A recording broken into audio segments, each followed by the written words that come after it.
আসসালামু আলাইকুম ভাই বোনেরা, দেখেন এই লোক দিতেছে আমাদের বাঙালি একজন দিতেছে খাবার। এই যে বাঙালি খাবার সব খায়, কিছু খায় না। এই যে হেডি খাইতেছে বেশি। ওই যে আবার ভিতরে ঢুকে লইছে। আপনারা দেখছেন মদিনা শরীফে কবুতর, অনেক কবুতর, ঠান্ডা নামলে কবুতর নামবে। আপনি সৌদি কবুতর যত ঠান্ডা হবে না হলে নামবে না।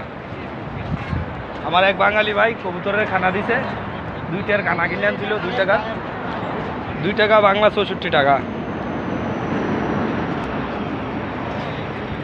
এই যে কবুতরের বেশি, এই যে সিলেট শাহজালাল শাহপরান যে কবুতর এর থেকে বেশি জায়গায় এই কবুতরে জালালি কবুতরে সিলেট শাহজালাল শাহপরানে যায়।